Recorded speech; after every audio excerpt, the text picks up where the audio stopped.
Hi, I'm Jacqueline. And I'm Courtney, and this is Caffeinated Crimes. Merry Christmas? Nope, that's next week, isn't it? Yeah, this Whoops. is the week We before.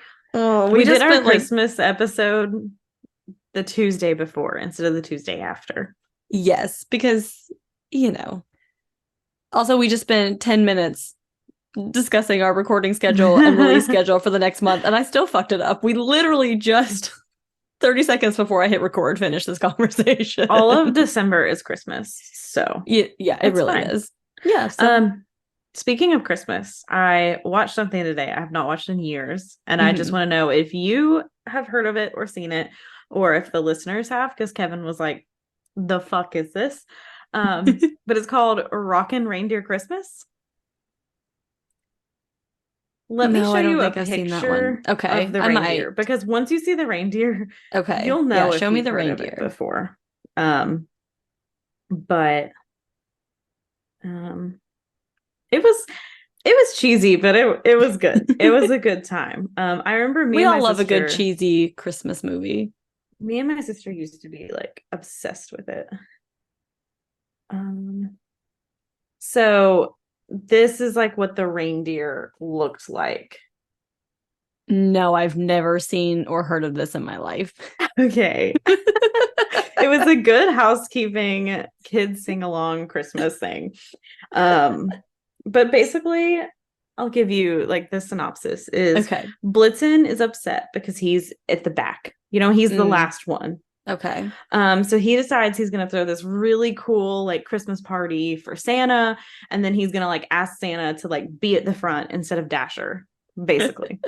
So Okay. that's kind of the whole thing. It's like a little 30-minute thing. It is so cheesy, but it was so nostalgic and it was so fun. And Kevin was just kind of looking at me like, He's like, but what am I like watching? I texted my sister and I was like, I just watched Rockin' Reindeer Christmas. And she was like, OMG.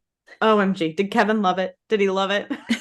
It's like, Kevin's like, you guys can watch that together from now on. yeah. He's like, please don't include me. But yeah, I don't know. It was something we watched. It's like a little 30-minute like Yeah, special, I guess. But me and my sister used to watch it all the time. And now I'm like, that's funny. was this just a niche me and my sister thing? Like, do other people um yeah. We need to put a poll out.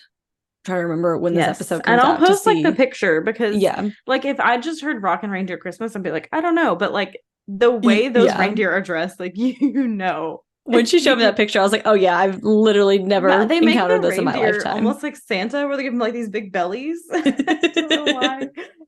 Oh man, but I also love when it you was a like good time. remember some very specific like show from your childhood that other people are just like, I have no clue what you're talking about. And you're like, no, like it Yeah. was this, and people are just like, I don't know Hmm. what you mean. But Yeah. we didn't watch anything Christmas related today, but what we did watch was the original 1950 Cinderella and also Beauty and the Beast. Mm. So it was a good night here. You should watch the Beauty and the Beast Christmas one. That is a wonderful idea, Courtney.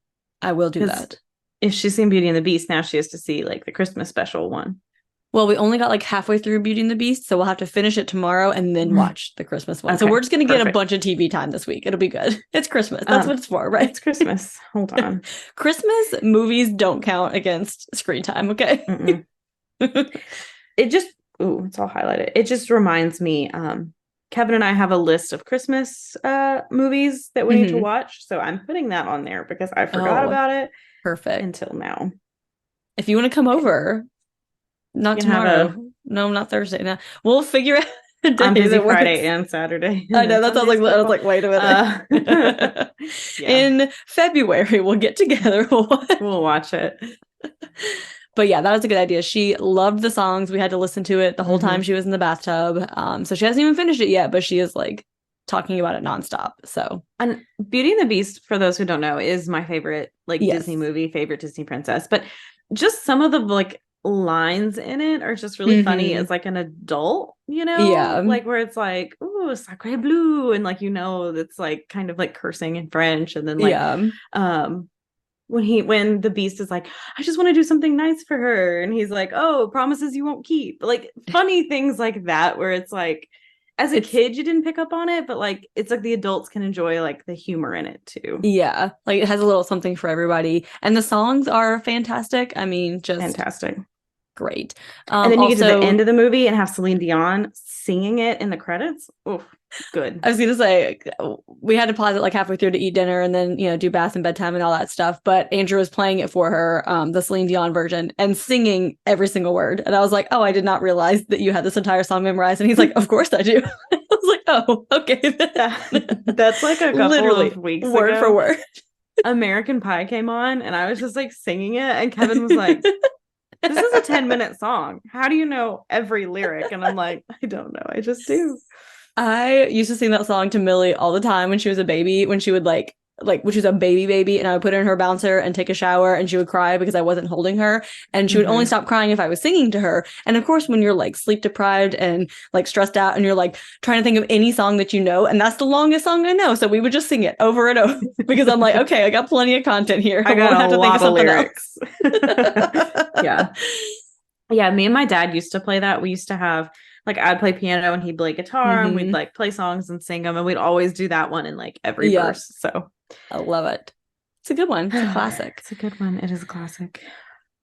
All right. Well, unless you have anything I guess else. We're not going to be happy anymore. We're going to get into a real sad one. Yeah, we're just gonna take it on down now. Sorry, guys. Did want to give you guys a lesser known like Christmas themed one. This one, I mean, it's crazy, and I have never heard of this one.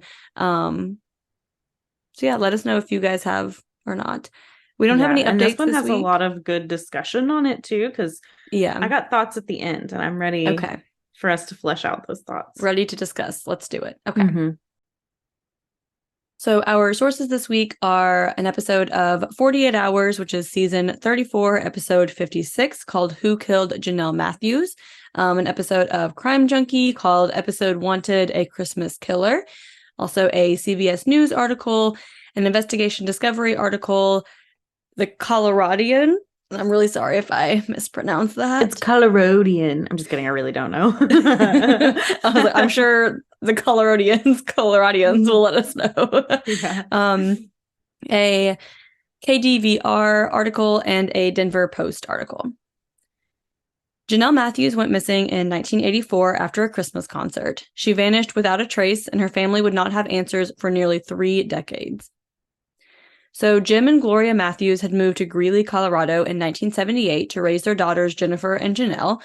Greeley was described as your typical town in every true crime story, just a small town. People rarely locked their doors. Kids would ride their bikes around. Just that town we all hear of, especially in the 80s, 90s in these true crime stories. Especially in Colorado. Like, I feel like a lot of mine have been like Colorado towns being like, in the 80s, it was just this, but it feels like that so much, like in every one we do, which I mean, I'm sure it was. People just in the 70s, 80s, no matter where you were, probably just didn't lock your doors, but it's just, it was the town that you imagine it was in. Exactly. The Matthews were a very close family. Gloria worked at a restaurant and Jim was an elementary school principal. They were very involved in their church. They just had a very full life. And in 1984, Jonelle was 12 years old and Jennifer was 16 years old. Jonelle was described as sweet, bubbly, and fun. She was very kind and nice, just the life of the party. Jim said that you would know the second Jonelle entered a room. She loved attention, and she would hang out often with Darla Gents, and Deanna Ross. So they would have sleepovers and birthday parties and just had a big group of friends. So like your typical like 12-year-old doing all of these things. Yeah. On December 20th, 1984, Jonelle begged her parents to let her go to school. So she had been sick and had missed the 2 days of school prior to that. And she really wanted to go to school because the choir concert was that night. Like she had made some presents for friends at school. So she's like, okay, I've been out sick, but like and it's probably, I would assume, one of the last days before Christmas break. So she's like, I really want to go to school today. Yeah. So her parents did allow her to go to school, but they said after the concert, she should come home and rest. So her sister Jennifer had a basketball game that night, and Gloria, her mom, was flying out that night to be in California to see her family. Her dad hadn't been in good health, so she was like flying out there to see him and help out. So James dropped Jonelle off at their choir concert after school and then went to see Jennifer's game. So Deanna and her father gave Jonelle a ride home after the concert at around 8 or 8:30 p.m. Her dad waited until he saw the light flicker in the house before leaving. So that was like her sign that she was inside, like everything was okay. So he's like, okay, like I can leave now. And Deanna's father did notice that the garage door was open, which he thought was kind of strange, but she had given him the okay, so he went ahead and left. At around 8:30 p.m., someone called the Matthews home phone and Jonelle answered. It was a teacher at the elementary school that Jim worked at, and she was letting him know that she was sick and she would need a substitute for the next day. So Jonelle made a note of it and left it near the phone for her dad to see. Jim came home around 9:30 p.m., and he also noticed the garage door being open. So he could tell that Jonelle had been there, and he called out for her, but there was no answer. And Jennifer got home around 9:30 or 10 p.m., and she had come home separately from Jim. So Jim asked her, like, if she knew where she was, but she thought Jonelle should also be home, and nothing in the house really looked out of place. He thought maybe she was at a friend's house, but after calling around, he got really worried, and he did decide to call the police and say his daughter was missing. He really didn't think that she would run away. She loved Christmas and presents, and it just didn't fit into her character to run away. I mean, you're 12 and Christmas is 5 days away, like, and you're in what seems to be a happy family. It would be very strange to pick that time to run away. Yeah. Her shoes were also at the house, and only a pair of slippers were left. So, like, why would she leave with no shoes and, like, not really any of her belongings? Why wouldn't you find your Christmas presents, take them, take everyone, if you're gonna run away, like, you're probably gonna, especially 12, like, I feel like if you have the idea to run away, you're gonna like pack a huge bag and like, I need all my stuff. Like, you're not just gonna walk out with basically no shoes on. Yeah. And like you said, also see like what your Christmas presents are. Like, they're probably right there. Like, well, let me just take them with me. Yeah. So they sent 2 or 3 detectives to the Matthews home to search for any clues. They asked around to the neighbors, but no one had seen or heard anything suspicious. And they didn't really find much besides, like, it had been snowing, and they did uncover some footprints by the house. And they also think that a gas can was missing. So this wasn't revealed to the public until decades later, but the footprints were found just outside the house, and someone had tried to, like, rake the footprints using a garden rake outside of the garage. There were no fingerprints, and if there was DNA, again, this was the 80s, so there wasn't really anything they could do in terms of analyzing it. So that night, Gloria called to let Jim know that she made it to California, and he had to let her know that Jonelle was missing, and she said that she just immediately had this bad feeling. So with not many leads, they turned to look at Jim Matthews as a suspect. They thought he was too calm, and he was one of the last people in her family to have seen her or had access to her while she was at the house after the concert and before Jennifer got home. Like, there was that window where it's just his word before somebody else is involved. And we also know that, especially in child cases, parents' family are usually one of the first people to look at. So Jim was given a lie detector test by the FBI, and he actually failed. He also took one with local police, but he was very distraught, and he told them, like, he was just being honest and telling them everything he knew. And we've talked about it many times before, that lie detectors are not valid investigative tools, especially for, like, distraught family members. Like, you're in a very heightened sense of arousal, like, you're not going to get a very accurate reading. Yeah, and they said, like, the person from the FBI who, like, came to do the lie detector test was called like the best interrogator on the east side of the Mississippi. So this is like being interrogated for a lie detector test. It's not even just like answering questions. Like, and you're distraught. Like, you're gonna fail. Like, your daughter's missing. Exactly. You're gonna fail. Yep. Another suspect did come up in their investigation. So police learned that Jonelle had been adopted as an infant. So Jim and Gloria had struggled to get pregnant after Jennifer, and they were living in California at the time, and an agency placed Jonelle with the family. Jonelle did know she was adopted, but she didn't know her mother. And Jonelle's biological mother was only 13 years old when she gave birth to Jonelle, so they're wondering if maybe this woman came looking for her. However, both Jim and Jonelle's biological mother were eventually cleared. So a group of Greeley residents tried to work hard to keep Jonelle's name alive, and they called it the Rescue Jonelle Committee. And they did make many things happen. Jonelle actually became one of the first missing children whose photo appeared on milk cartons across the U.S., and President Ronald Reagan even mentioned Jonelle's name in a speech about missing children. So the case was getting some national attention. In 1985, a local Greeley agency had found a piece of a scalp with dark brown hair, and they thought it was similar to Jonelle's. It was a very, very small piece, and it had been brought to a farmhouse by a dog. So Greeley police finally got possession and sent it off to the FBI for analysis, and it took months to get results, but finally in October of 1985, the results did come back and it was determined to be inconclusive. After that, they did ask Gloria to look at the scalp, but she said that the hair didn't feel right and she didn't believe that it was her daughter's. Which also just like your daughter's missing and then you have to Yeah, like touch a piece of scalp to try and figure out if it's hers. Like, exactly. oh, it is so So hard. heartbreaking. It really is. This whole case is it's rough. Um, but Janelle's family and friends could only attract national attention for so long, and the case did eventually go cold. 2 years after her disappearance, Jim, Gloria, and Jennifer decided to move away from Greeley, and it did take 8 years to get another lead in the case.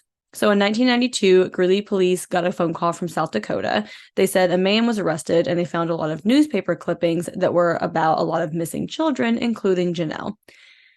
But after the investigation, he was nowhere near Greeley and had no connection to her.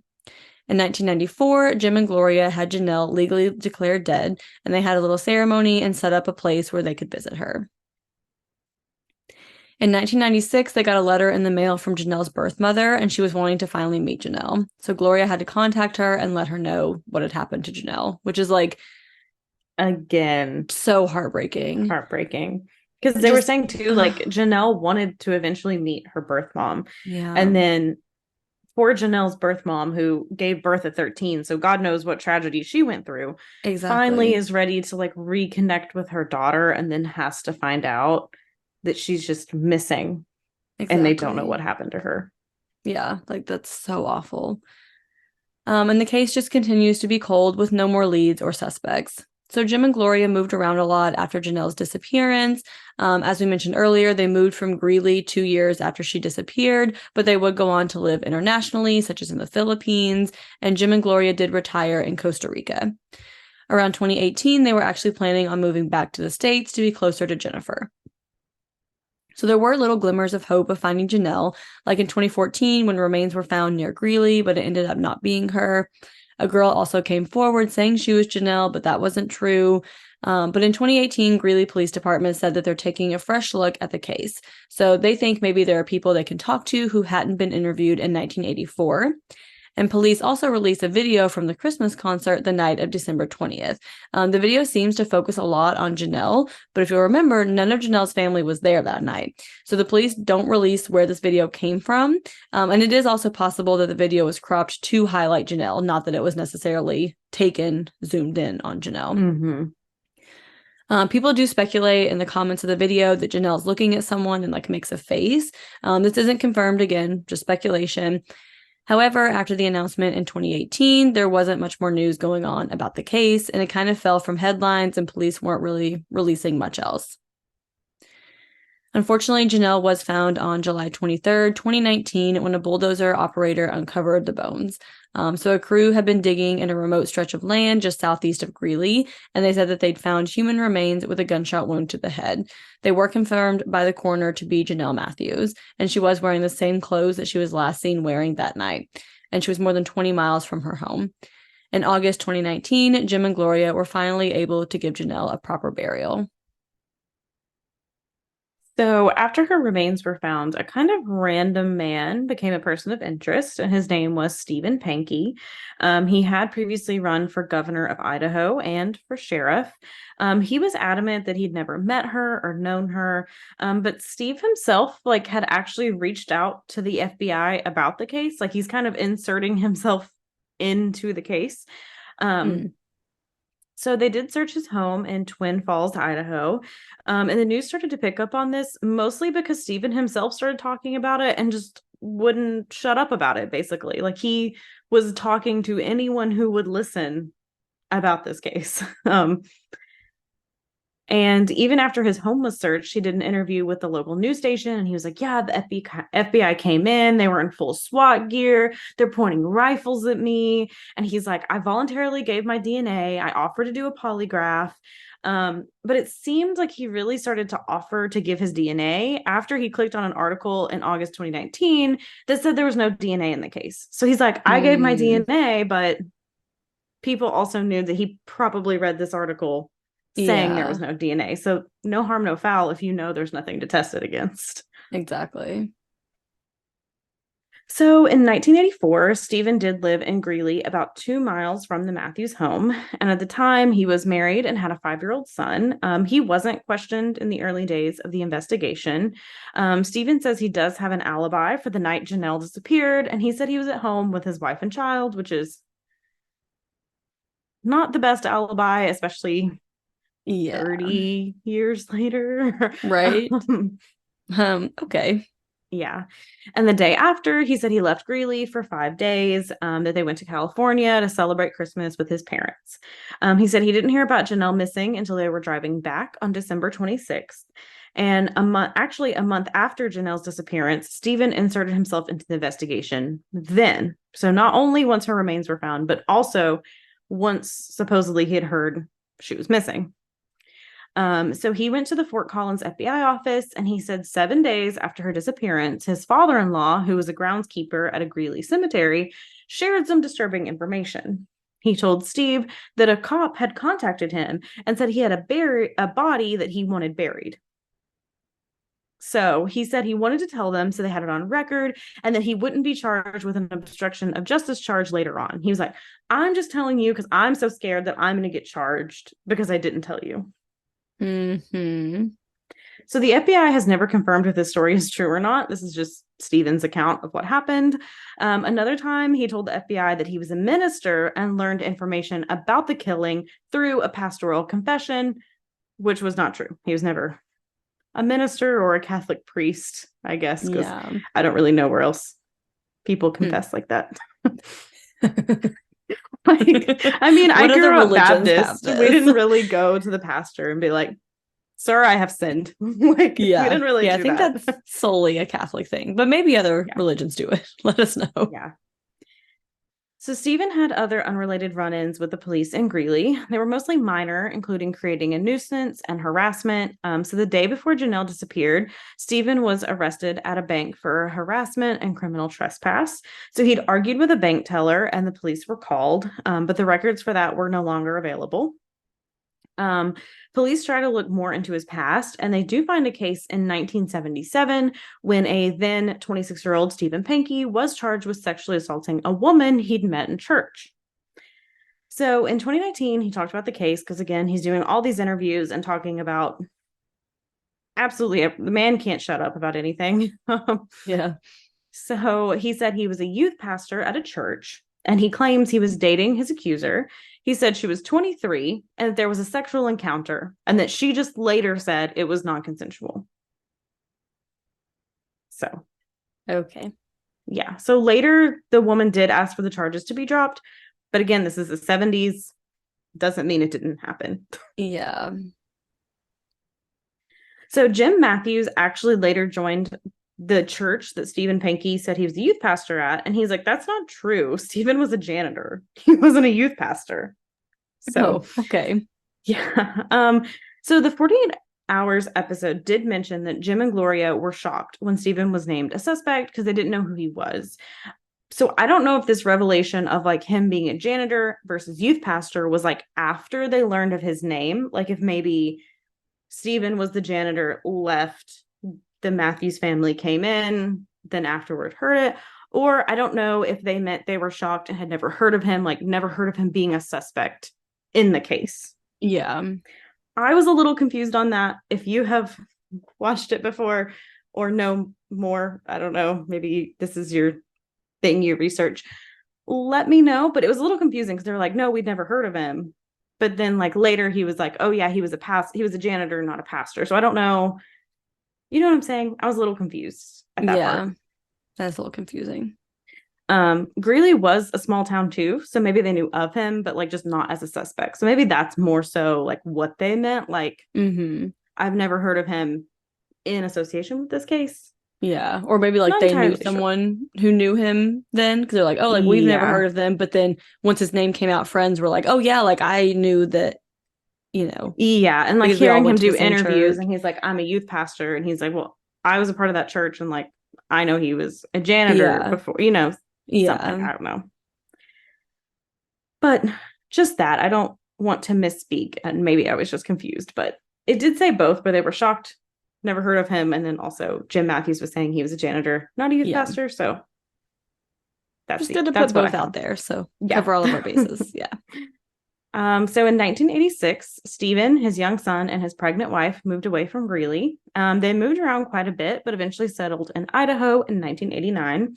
Stephen did later say in his 2019 interview that he never stopped thinking about Jonelle and the case. He's like, it's just one of those cases you remember. Like, I even would call up a neighbor asking if they ever like resolved that case. Like, I just remember hearing about it, being in the same town. I was interested in it. So in a 1999 Idaho case, again for causing a scene in a bank, he just loves to go to banks and cause scenes. What are you doing in all these banks? Like, good Lord. Know. Enough to call the cops. You know, banks see a lot. Yeah. So, but in this case, Stephen told the Idaho Supreme Court that they wanted him to be an informant in the Jonelle Matthews case. He also said he was scared he'd get the death penalty for revealing the location of Jonelle's body. Don't know what this has to do with causing a scene in a bank. Okay. Yeah. So throughout the years, even more weird and strange behavior for Stephen occurred that made them believe like they had circumstantial evidence. Like, he's obsessed with this case. He keeps inserting himself. Like, why does he keep doing this? So one former acquaintance who knew him in Idaho, Kevin Schneider, said his son was friends with Stephen's son, Mark. He said there was like a few odd happenings at the house. Like, his son one time said the family dog wouldn't stop barking, and it just really agitated Stephen. And so he just closed the dog's muzzle with duct tape. Oh. Like, kind of weird. He not said normal behavior. Not at all. He also said Mark was like really, really unhappy at the house, so much so that he actually lived with them for about 6 years. So much so, like, his son was like, I'm gonna live with you guys because I don't like being in this house. Wow. And for 6 years, like, that's a long time period. Yeah, it's not like 6 months or anything. Yeah, they said 6 years, and I was like, jeez. Whoa. So in 2001, Stephen's wife, Angela Hicks, filed for divorce, and Stephen moved to Shoshone, Idaho. So in 2004, with no law enforcement experience besides his arrests, Stephen ran for sheriff, and he lost. Okay, shocking. Well, that's good, at least. So in 2008, he thought about running for sheriff in Twin Falls, but instead he's like, I'm going to run for sheriff in Shoshone again. And he lost again. He was not discouraged, though. This did not put him out.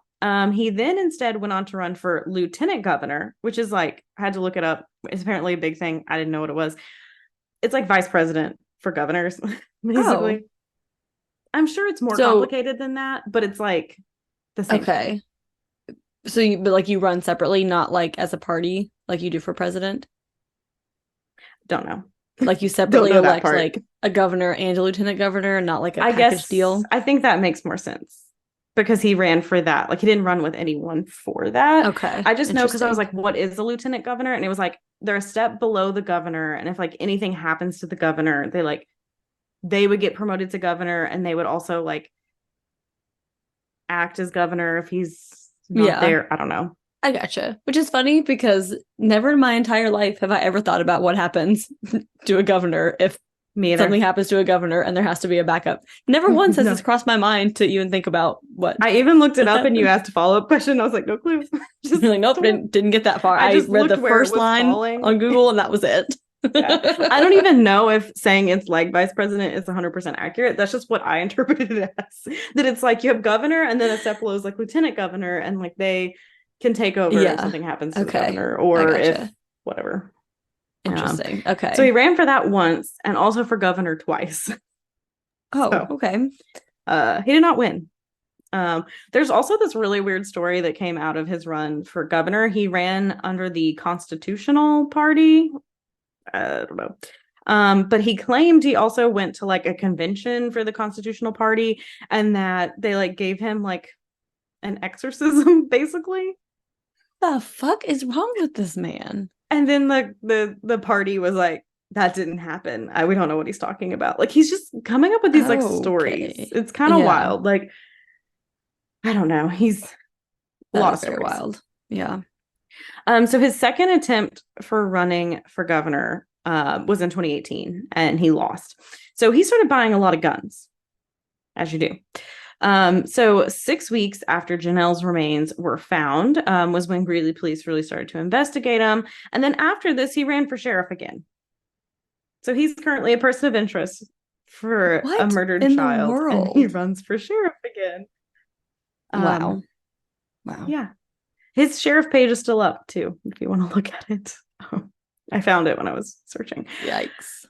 However, Stephen was indicted on kidnapping and murder charges.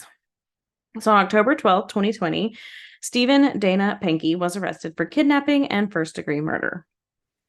So Stephen's defense attorney didn't believe they had a motive or enough evidence, because again, it's a lot of like circumstantial evidence.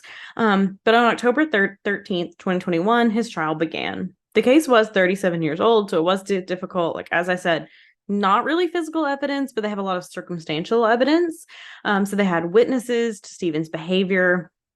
They had him on record multiple times saying he had vital evidence in the Jonelle case. Like, he keeps telling police this.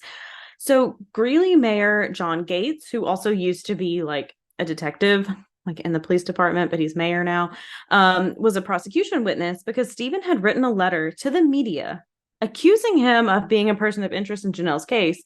But in the same letter, Stephen also lists himself as a person of interest. Like, what in the world?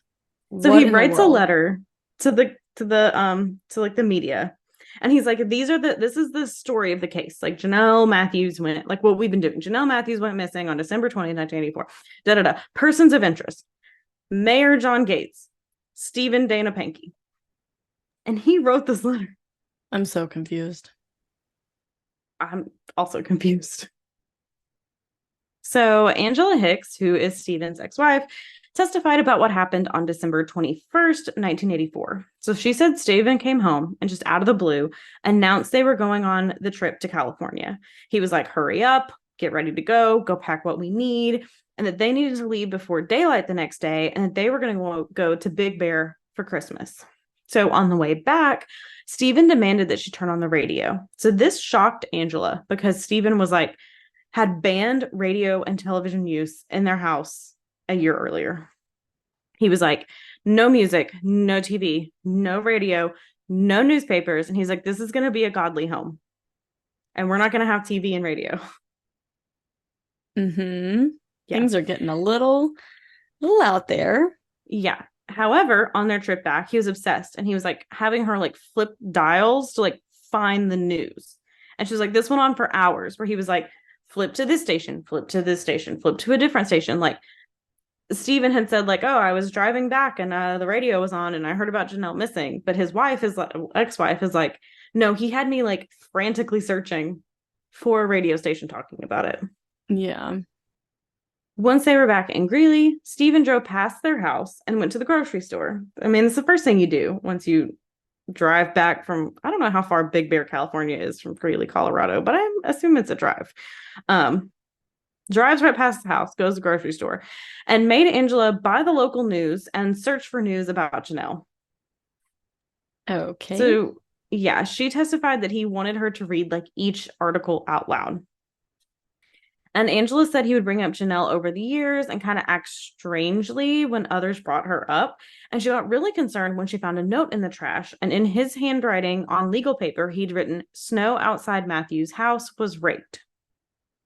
So if you remember, when we were talking about it earlier, only Jonelle's family, investigators, and the killer knew about this detail. So they said, like, oh, footprints were found, but they did not release that they had been, like, raked. Yeah. So, and Stephen also mentioned this detail in his 2019 interview with investigators, which, again, was not released to the general public, which is a pretty big piece of circumstantial evidence there, like, that he knew about this.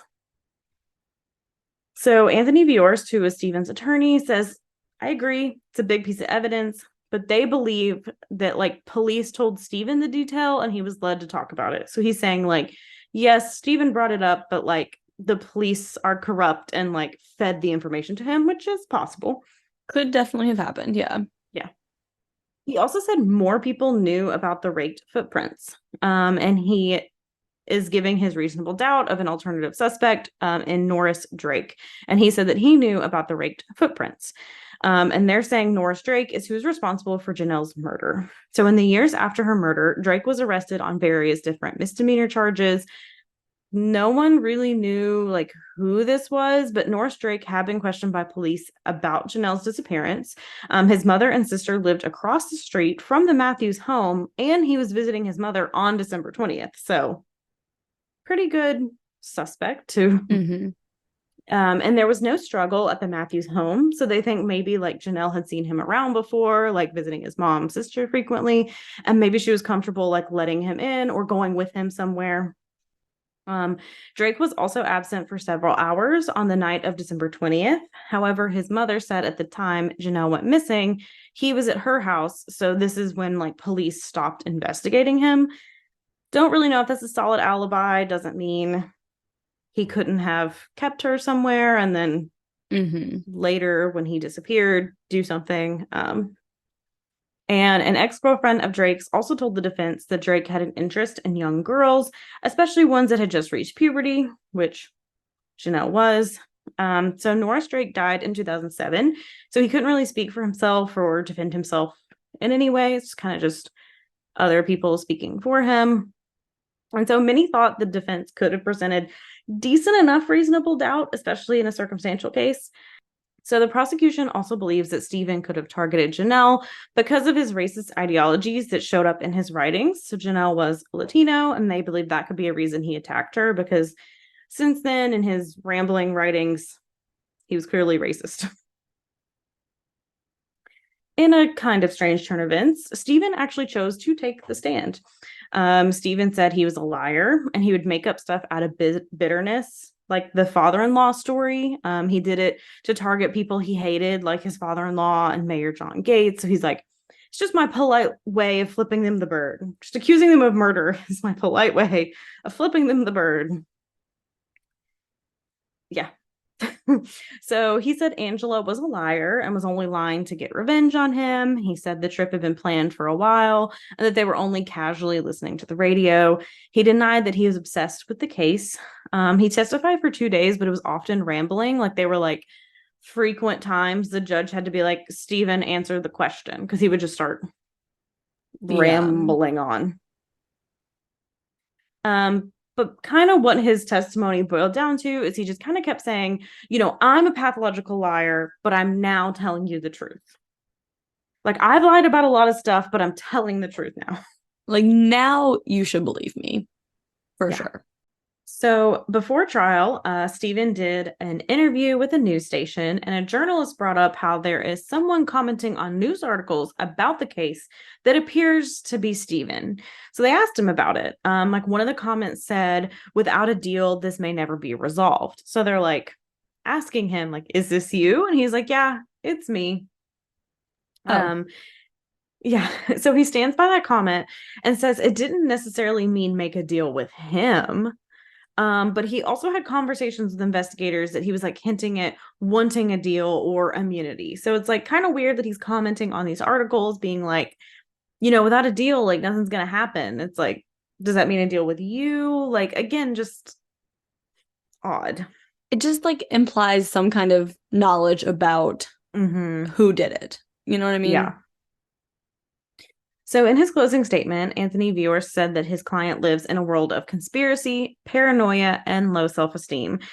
He brought up questions of his mental health, like thinking like maybe he's just not, he does have some like mental illness that could be contributing to all of this. He said he's only obsessed with the case because he's just like a true crime junkie.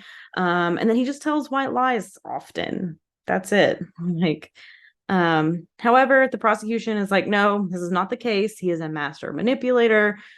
He's like intentional with all of this. So the jury went on to deliberate on November 2nd, 2021. And the jury came to a decision 2 days later. So on the count of making false reports to authorities, they found him guilty. This count was kind of a no-brainer. He went on the stand and admitted he lied to police about the father-in-law comment. So like, that's a no-brainer. That one's guilty. He admitted to it.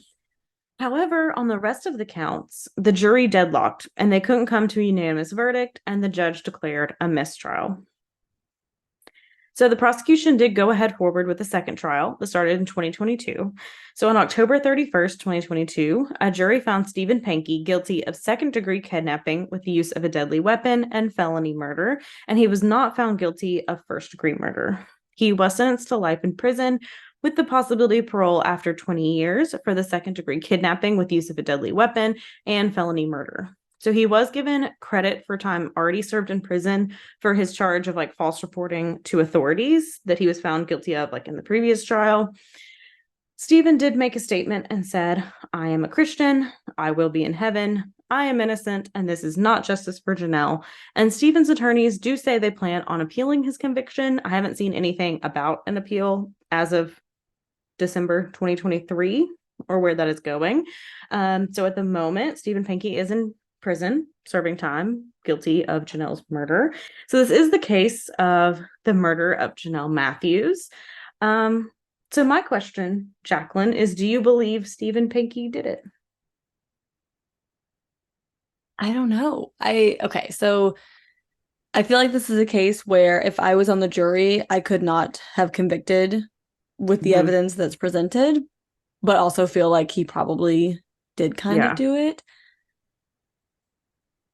But I don't know. What do you think? That's a tough one. I go back and forth. Again, like I feel like I could defend it either way because a lot of the evidence against him is circumstantial and like what people are saying. So like his ex-wife's testimony is extremely damning, but it is his ex-wife and he's saying she's out for revenge, but it's also been like 20 years since their divorce, and I hope as a grown woman that she wouldn't purge herself, commit perjury. Is it purge herself? What is the verb of that? Perjure yourself? Hold on. That she wouldn't commit perjury, while Jacqueline looks that up, over your ex-husband of 20 years. You know, like... Yes, it is perjure yourself, but... Perjure. Okay. You know, I just hope that, you know, the prosecution would not put her on the stand if they truly believe she was lying. And I hope 20 years after your divorce that you would not just be trying to attacking your ex-husband on such serious charges. Yeah, like for kidnapping and murdering a child. Like that's a lot to like, oh, I'm mad at you. I'm gonna say 20 years later. You know, and then also like their alternate suspect, Norris Drake.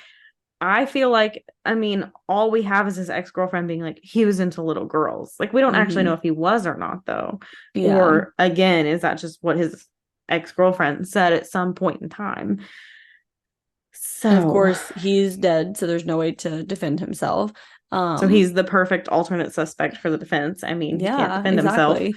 And there's also no physical evidence. Like, it's not like they could say, oh, well, we definitely know it's not these people because we can rule them out. Like, you can't rule anyone out with any kind of physical evidence. So, like, it very well could have been that person. It was the 80s. I feel like it was a lot easier to get away with something like this. And I also didn't see any, and again, correct me if anyone knows any alternate information with an actual reliable source, not just what you think, of Stephen owning a gun in 1984. I don't know what record keeping was like.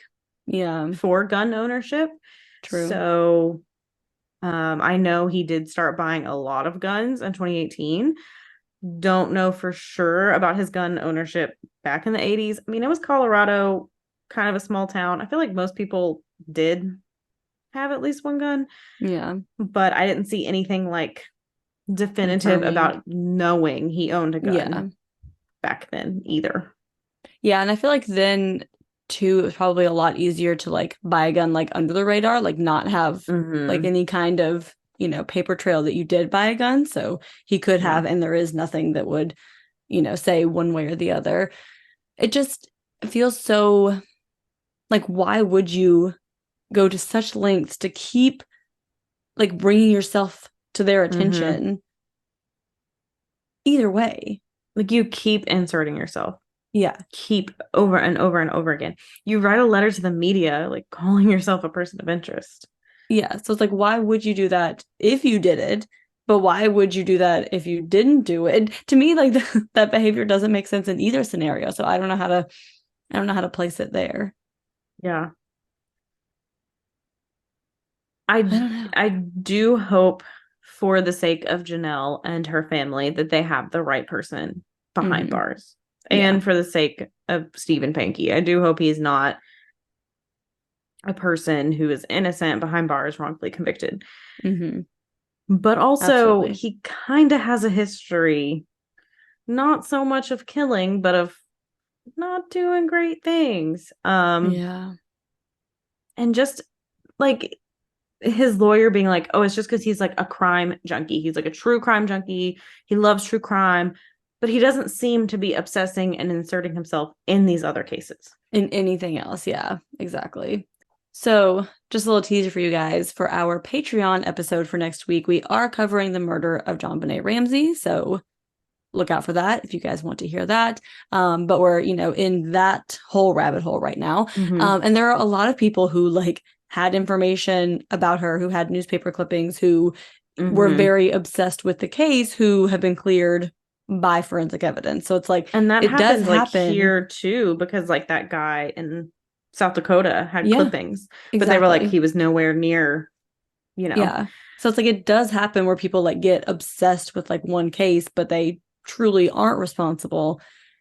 I Yeah. don't know in this Because case. John I Bonet don't is know. also brought up in the discussion of Hmm. this because it's like, this is another girl from Colorado who went missing around Christmas. Hmm. Presumably from her home. Yeah, people don't know her name, like they Yep. know John Bonet's name. And I mean, John Bonet happened 10 years after. Yeah. Yeah, you guys will have to let us know what you think. Oh, I mean, yeah. I don't feel like I can fully like be like he 100% did it. Like I can't Hmm. say that, I don't think. Yeah. And if Janelle's family happens to be listening, I don't mean that in a disrespectful way. I just meant Absolutely. any case with circumstantial evidence, it's really hard. Like I do these circumstantial evidence, I'm like, I kind of think he did it. But with no physical and him being like, I'm innocent, it's kind of hard with him Yeah. not confessing. But And him lying about like so many other things too, that it's like, do you have some mental illness where yeah. you are just this pathological liar who for some reason feels the need to insert yourself in these things and confess to things that you did not do because you do have a history of this behavior in other areas of your life? Mm-hmm.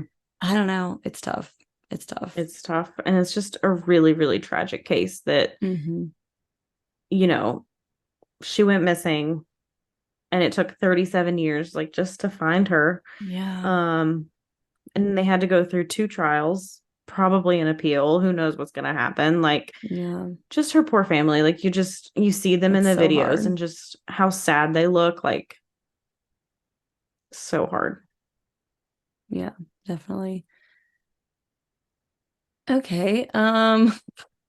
Little transition before we Awkward. awkwardly get into our perk of the week, but we had a first where the audio just stopped recording, like two Hmm. paragraphs to go, and because my computer said it was full of space. So that was the first time that that's ever happened. So here we are Hmm. on take two, and Yeah, I just hopefully heard recording stopped and I was like looking at Jacqueline and then she looked surprised and I was like, you're like, I what's wasn't happening? done talking actually. Yeah, so hopefully this all meshed well together and you guys couldn't tell until I said that, but we'll see what happens with this Yeah. editing. I know I But that started being and was said, like, was I in the middle of a weird sentence? I don't know. I We'll don't fix know. it. I'll send an audio clip if I need to fix it. We'll make it work. We always do somehow. We've made it work where I've had to re-record my entire part talking to myself, talking to It's Courtney's true. recording. So That's that true. was We've had to not do the worse. best though. That one did not turn out the greatest, but It did it's not turn there. out very It's out good. there. Oh. That being said, Courtney, what is your perk of the week? So my perk of the week, and I don't know if I've ever made this author my perk of the week or not, but Abby Jimenez, I think is how you say her last name. Just everything she writes has me in a complete chokehold. I fucking love every single one of her books I've read. Like Hmm. she's like Emily Henry level to me, where whatever she Mm-hmm. writes, I'm going to love it. Mm-hmm. Um, but I read her book that came out this year, in the like Part of Your World series, and it was just so good. It was so good.